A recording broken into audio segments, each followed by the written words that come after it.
Madrid, Hospital La Paz, Unidad Oncológica VIP. Carmen Mendoza, 32 años, CEO de una multinacional farmacéutica de 4.000 millones de euros, estaba muriendo. Los mejores oncólogos de Europa se habían rendido tras meses de intentos fallidos. Le quedaban 3 meses de vida, quizás menos. Pero aquella noche de noviembre, mientras todos dormían, Carmen se desplomó en el pasillo desierto de la unidad, una hemorragia interna que la hacía sangrar por la boca. Diego Herrera, 35 años, conserje viudo del hospital, la encontró en un charco de sangre. En lugar de llamar a los médicos como exigía el protocolo, hizo algo impensable. La tomó delicadamente en brazos y la llevó a la capilla silenciosa del hospital. Su hija Lucía, 8 años, que lo acompañaba en el turno nocturno por falta de alternativas, observó la escena con ojos abiertos pero sin miedo. La niña preguntó por qué la señora lloraba sangre, y Diego respondió que había dejado de creer en los milagros, pero ellos le enseñarían de nuevo. Lo que ocurrió en los meses siguientes desafió toda lógica médica conocida. Carmen no solo sobrevivió mucho más allá de las predicciones, sino que su recuperación conmocionó a toda la comunidad científica. Y el secreto no estaba en ninguna medicina revolucionaria, sino en el amor incondicional de un conserje que ya había perdido todo y no quería ver otra vida apagarse en el vacío de la soledad. Carmen Mendoza había conquistado el mundo empresarial antes de cumplir los 30. CEO de Farmatec España, había revolucionado el mercado farmacéutico con terapias innovadoras que habían salvado miles de vidas, multiplicando el valor de la empresa por 10 en solo 5 años. Los medios la llamaban la emperatriz de la medicina. El país la había puesto en portada 4 veces consecutivas. El gobierno la consultaba regularmente para las políticas sanitarias nacionales. Pero en aquella lujosa suite privada de La Paz que costaba 6.000 euros al día, Carmen era reducida a ser solo otra paciente terminal. Leucemia mieloide aguda en fase avanzada, resistente a toda quimioterapia conocida, incluidos los fármacos experimentales de su propia empresa. La ironía era tan cruel como inevitable. La mujer que había dedicado su vida a salvar a otros no podía salvarse a sí misma. Eran las 3 de la madrugada cuando Carmen se levantó de la cama, ignorando los monitores que la mantenían constantemente vigilada. No soportaba más aquellas paredes blancas que parecían estrecharse cada noche más. El olor a desinfectante mezclado con el perfume caro que las enfermeras rociaban inútilmente para enmascararlo. Las caras compasivas de los médicos que entraban solo para confirmar lo que ya sabía. No había nada más que hacer. Caminó por el pasillo desierto, arrastrando el gotero, el camisón de hospital de seda importado de París que colgaba sobre su cuerpo esquelético. 40 kilos sobre 1,70 m de altura. Un espectro con todavía los ojos feroces de quien había comandado imperios, pero ahora no comandaba ni su propio cuerpo. Fue frente a la ventana que miraba hacia Madrid, iluminado cuando su cuerpo cedió definitivamente. La hemorragia interna, prevista por los médicos pero no tan pronto, la golpeó como un rayo. Carmen se desplomó sobre el suelo pulido que Diego Herrera acababa de limpiar, la sangre que salía de su boca formando un charco oscuro sobre el linóleo blanco. Diego estaba completando su turno nocturno acompañado como siempre por Lucía. Desde que su mujer Elena había muerto 2 años antes de cáncer de mama, no tenía a nadie con quien dejar a la niña durante los turnos nocturnos. La dirección del hospital hacía la vista gorda compasiva. Diego era el mejor conserje que habían tenido nunca, fiable, silencioso, invisible como solo los grandes trabajadores saben ser. Y Lucía era una presencia igualmente discreta, una niña que había visto demasiado para su edad y había aprendido que el silencio era a menudo la mejor compañía. Aquella noche, Lucía había insistido en acompañar a su padre en la ronda de limpieza en lugar de dormir en la oficina. A los 8 años quería ser útil, arrastrando una pequeña fregona de juguete que Diego le había comprado para hacerla sentir parte del trabajo.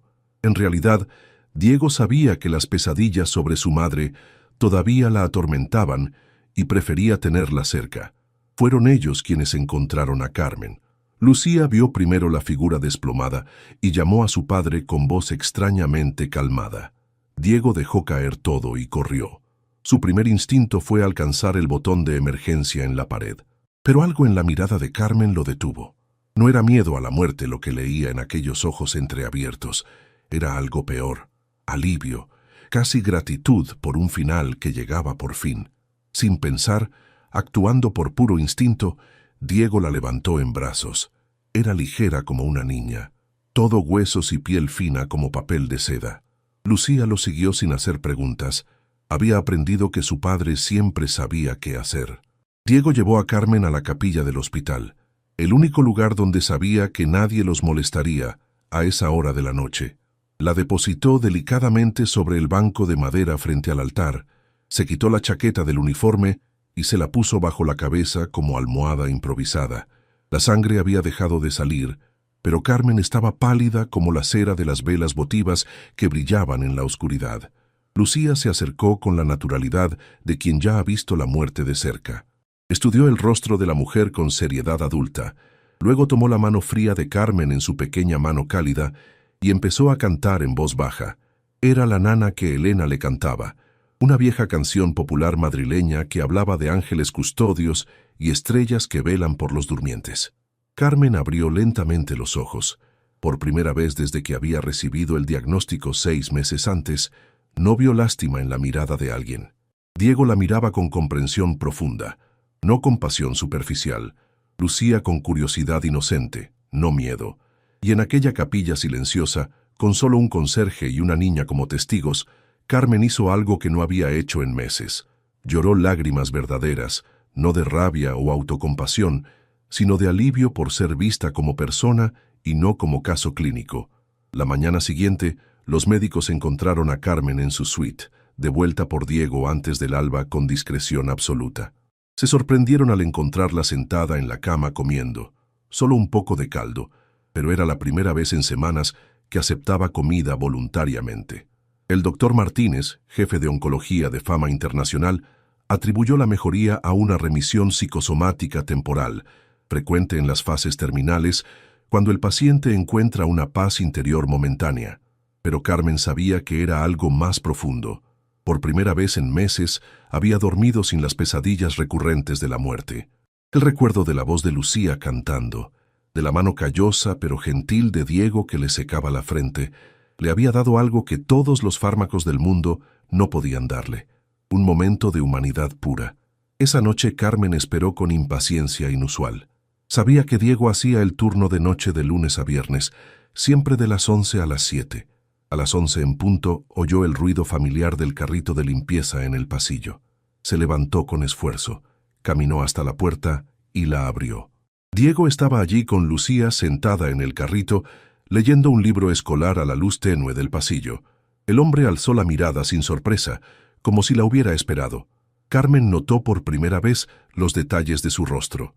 35 años llevados con dignidad, guapo de manera ruda, con esas manos de trabajador y ojos grises que habían visto demasiado dolor para su edad. Sin necesidad de palabras, Carmen lo siguió por los pasillos desiertos del hospital. Esta vez el destino no fue la capilla, sino una pequeña habitación que Diego usaba como oficina improvisada. Las paredes estaban cubiertas de dibujos coloridos de Lucía. Una foto de una bella mujer morena, que debía ser Elena, sonreía desde un marco barato. Un sofá deformado atestiguaba las muchas noches en que la niña había dormido allí durante los largos turnos de su padre. Se sentaron en silencio durante largos minutos. Luego Carmen empezó a hablar. Contó su vida no como se la habría contado a un periodista, sino con verdad cruda. Cómo había sacrificado toda relación personal por el éxito. Ningún marido porque los hombres se sentían amenazados por su poder. Ningún hijo porque no había tiempo entre una fusión empresarial y otra. Ningún amigo verdadero porque todos querían algo de ella. Solo trabajo, poder, dinero que ahora no significaban nada frente a la muerte inminente. Diego escuchaba mientras Lucía se dormía con la cabeza en las rodillas de su padre. Cuando Carmen terminó, él compartió su historia con la misma honestidad desarmante.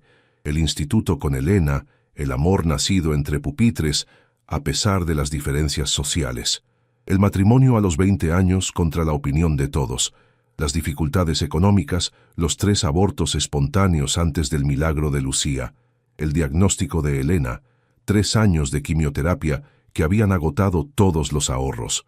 La muerte en una sala común porque no podían permitirse cuidados experimentales. Habló del vacío devastador después del funeral, de los pensamientos suicidas detenidos solo por la necesidad de Lucía de tener al menos un padre, de la culpa que lo devoraba por no haber podido dar a Elena los mejores cuidados, aquellos que quizás la habrían salvado. Y Carmen comprendió. Este hombre no la veía como la CEO millonaria, sino como otra alma que estaba perdiendo la misma batalla que había perdido su esposa. Fue Lucía, despertándose de repente con esa capacidad de los niños de captar lo esencial, quien propuso lo que los adultos no se atrevían a pensar. Dijo que su padre siempre sostenía que mamá había sanado en el amor aunque muriera en el cuerpo, y que quizás Carmen podía hacer lo mismo, sanar en el amor antes de morir en el cuerpo. Carmen y Diego se miraron por encima de la cabeza de la niña dormida. Era absurdo desde el punto de vista racional. Ella tenía 3 meses de vida, según las predicciones más optimistas.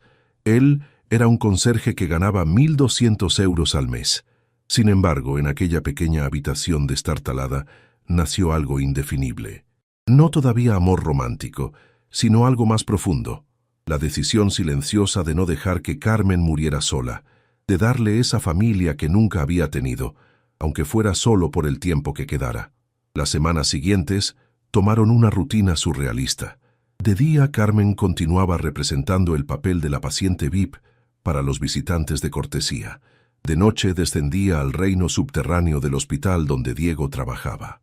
Lucía había transformado la oficina del padre en un refugio secreto con lucecitas navideñas y cojines coloridos. Carmen descubrió que el té del supermercado bebido con ellos tenía el sabor inédito de la normalidad. Diego notó cambios que escapaban a los médicos. Carmen sonreía espontáneamente, comía con apetito, dormía sin sedantes. Lucía la trataba sin piedad, pidiéndole ayuda con los deberes y regañándola si no terminaba la sopa. Esta brutalidad inocente era más terapéutica que cualquier fármaco.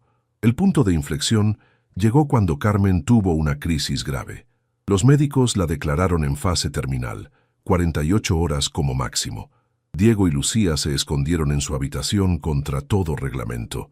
La niña se subió a la cama abrazándola, insistiendo en que no podía morir antes de terminar el cuento que escribían juntas. Diego tomó su mano transmitiendo a través de ese contacto la fuerza sólida de quien ya había desafiado a la muerte. Carmen soñó vida en lugar de muerte, enseñar a Lucía a montar en bicicleta, cocinar con Diego, ser normal. Al despertar, los médicos encontraron lo inexplicable. Los valores sanguíneos habían mejorado significativamente. El doctor Martínez habló de remisión espontánea rarísima. Carmen conocía la verdad. Su alma estaba sanando, arrastrando al cuerpo donde la medicina no llegaba. ¿Te está gustando esta historia? Deja un like y suscríbete al canal. Ahora, continuamos con el vídeo. 2 meses después, Carmen desafiaba toda predicción médica. Caminaba, comía, reía. La leucemia persistía en los análisis, pero parecía dormida. Pharmatech, mientras tanto, imploraba decisiones. Necesitaban un nuevo CEO. Los accionistas estaban en rebelión.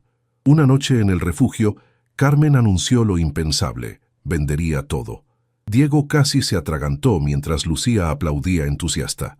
La niña ya había planeado dónde poner una cama para Carmen en su pequeño piso. Carmen lloró de alegría cuando Lucía preguntó si vendría a vivir con ellos. Sería el mayor honor de su vida, aunque fuera breve. La venta conmocionó el mundo financiero. 4.000 millones de euros que Carmen dividió con precisión. Un fondo para Lucía, 3.000 millones para un centro de investigación sobre leucemia infantil, 500 millones para un proyecto personal. Mostró a Diego los planos de una casa, no lujosa, sino verdadera, con jardín para Lucía y cocina para Diego. Él objetó que era una locura construir para un futuro que ella no vería. Carmen respondió que por primera vez construía algo duradero, no una empresa, sino un hogar donde Lucía crecería amada. Cayó sin embargo una verdad. Se estaba enamorando. Notaba las miradas prolongadas de Diego, su tacto más delicado. Lucía, que la llamaba naturalmente Carmen en lugar de señora, a los 32 años, con meses de vida, descubría el amor. Sospechaba que era recíproco. Era cruel y magnífico a la vez. Diciembre trajo nieve a Madrid, evento raro que Lucía interpretó como señal de buen augurio. Carmen había dejado el hospital contra el consejo médico, trasladándose oficialmente para cuidados paliativos domiciliarios, pero en realidad para vivir sus últimos meses con Diego y Lucía en su modesto piso en Vallecas. El piso de 2 dormitorios era pequeño pero acogedor. Carmen dormía en la habitación de Lucía, mientras la niña había insistido en dormir con su padre para hacer compañía a Carmen. Los vecinos murmuraban sobre el extraño arreglo, pero viendo la felicidad radiante de Lucía y el renacimiento de Diego, terminaban por callar.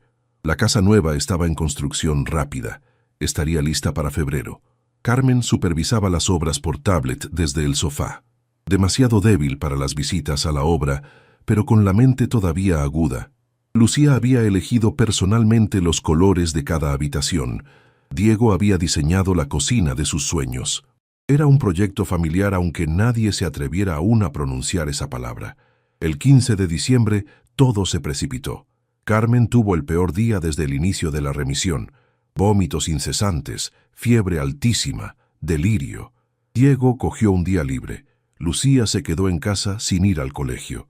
Estaban los 3 en la cama matrimonial viendo una vieja película de Navidad cuando Carmen dejó de respirar.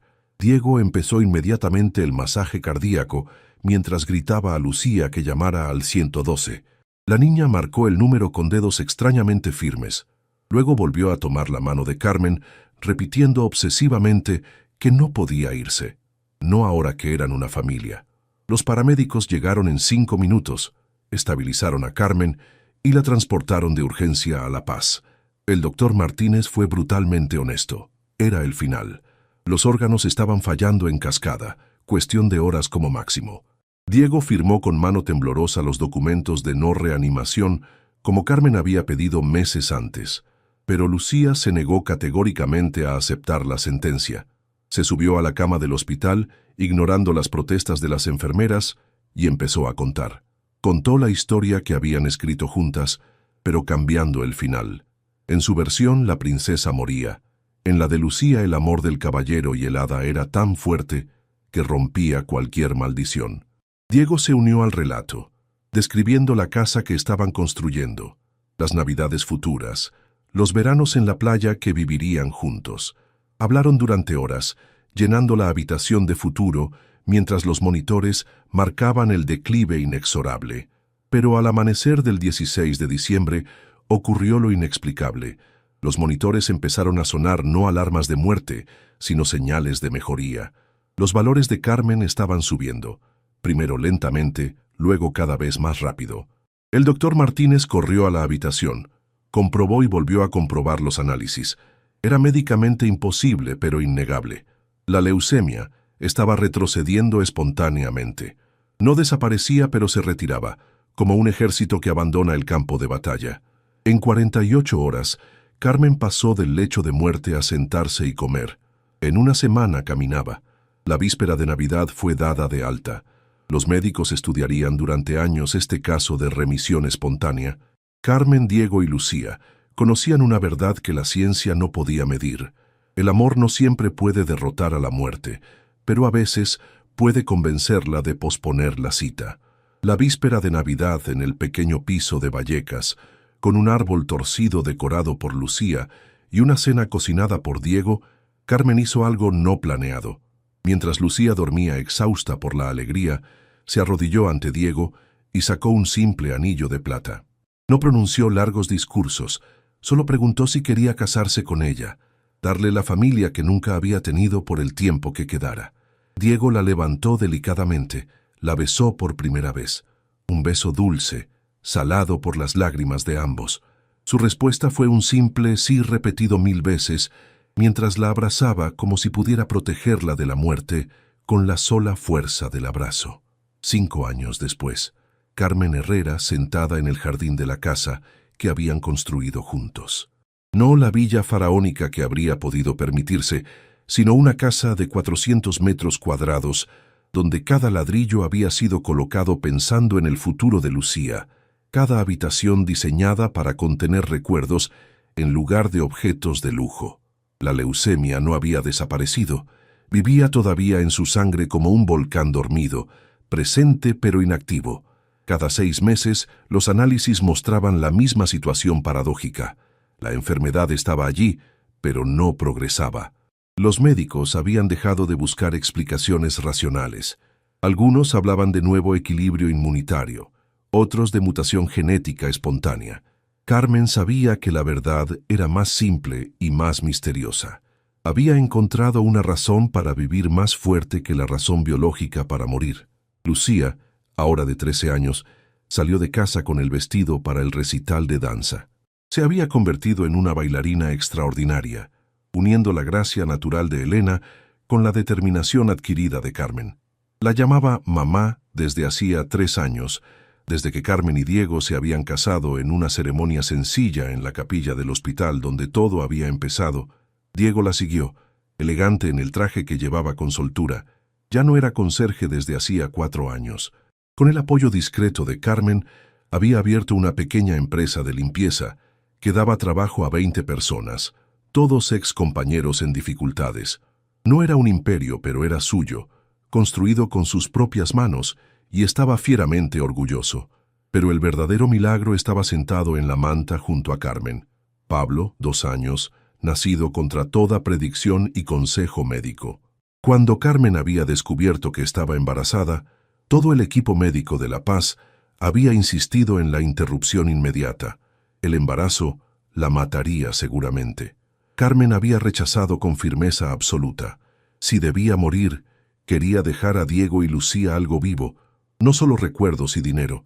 Pablo había nacido sano y perfecto después de un parto que había mantenido a Carmen en coma durante una semana.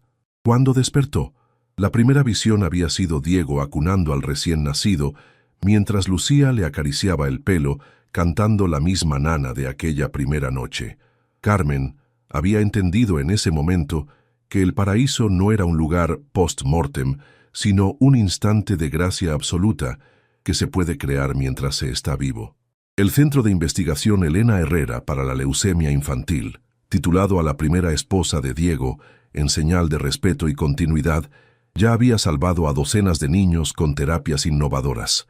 Carmen iba semanalmente, no como CEO o filántropa, sino como testigo viviente de que los milagros existen, aunque no siempre en la forma esperada. Pharmatech, bajo la nueva gestión, prosperaba. Carmen todavía recibía dividendos que usaba para la familia y el centro.